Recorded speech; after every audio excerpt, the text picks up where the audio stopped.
So this webcast will teach you how to add what we call a killer sprite. This is a character that's going to move across the screen and you have to avoid it. You do not want your catching sprite to touch the killer sprite or the game is over.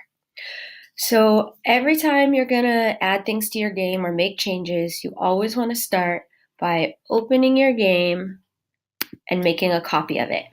That way, if you make some mistakes or you get confused, you can delete it and start over, and you always have that one perfect copy of your basic game.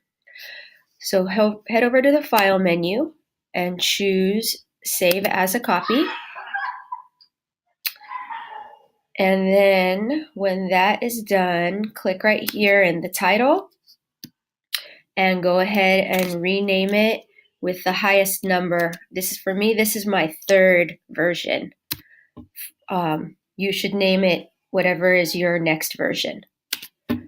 Okay, so since we're going to be adding a new sprite, we go down here to this sprite icon, and then you're going to want to choose something that makes sense for your game and your theme. Since it's a killer sprite, you kind of want to be choosing something that maybe seems a little bit evil or like a villain. I think also it's going to be moving sideways across the screen.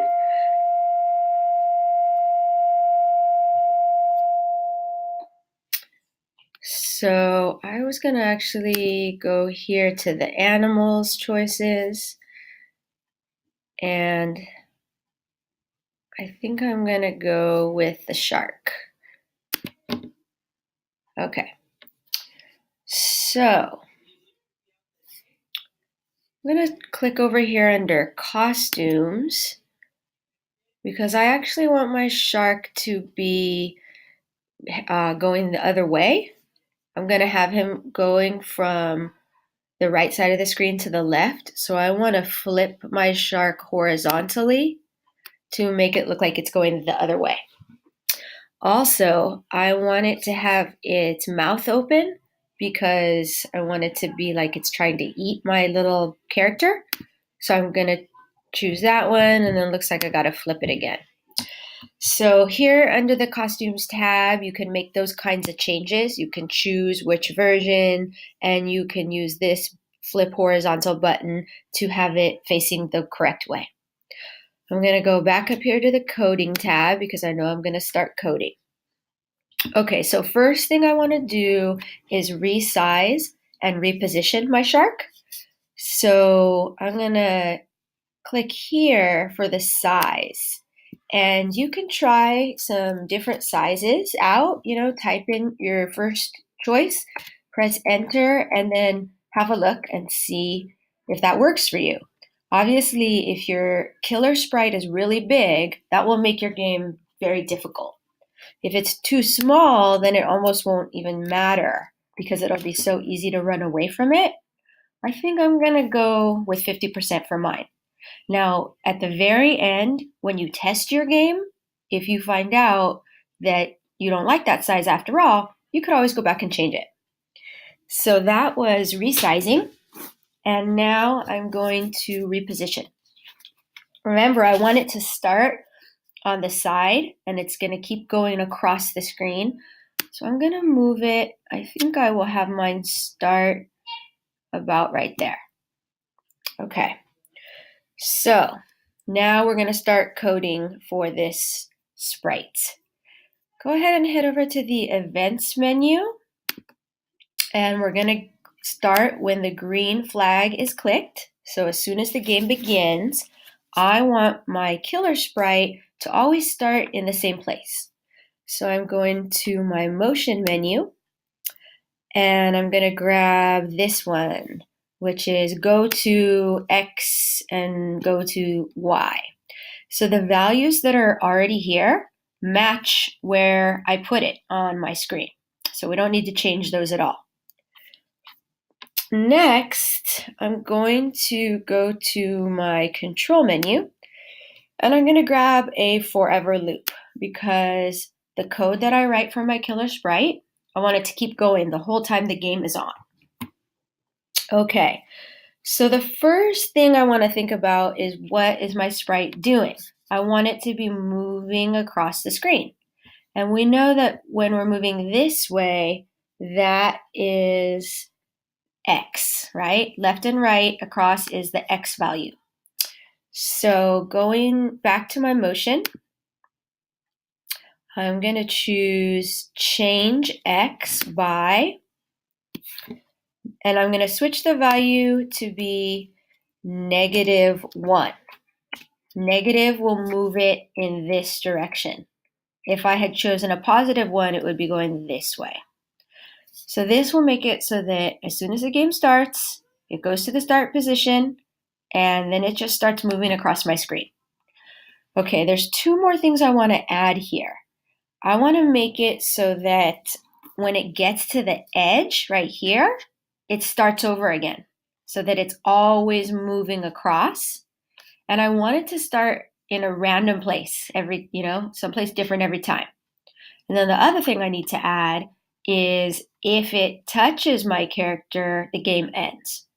So both of those things are going to be conditionals.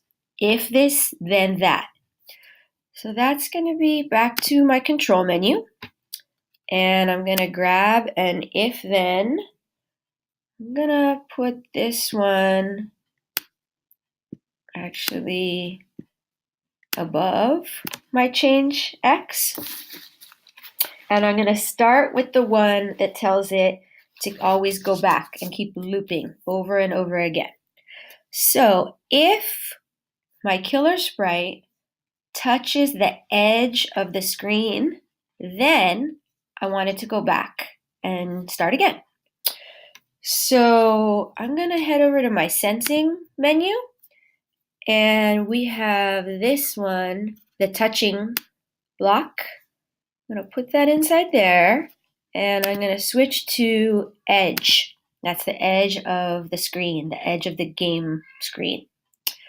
If it touches the edge, then I'm going to go to my motion, and I'm going to tell it where I want to go by grabbing the X and the Y. Go to X, go to Y. But I'm going to change these values, okay? So for my X value, I'm going to click in there.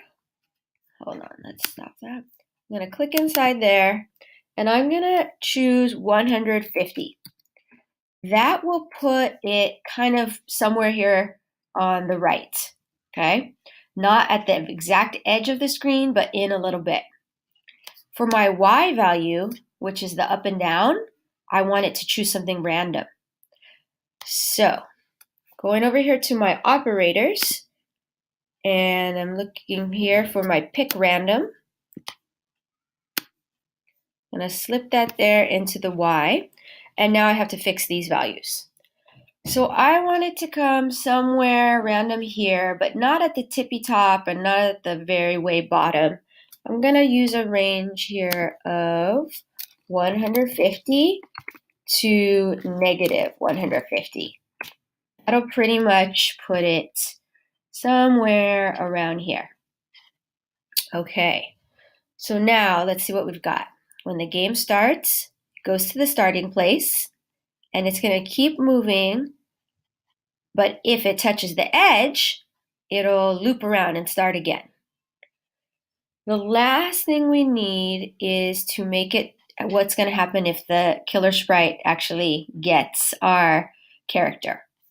So that's another conditional, if then. Back to my control menu, grabbing another if then. So this time we want to say if it touches my catching sprite. So I'm going back to my sensors, and I'm choosing touching. And my catching sprite is called Jija. Yours might be called something different. There it is. So if it's touching Jija, then I want it to broadcast a message.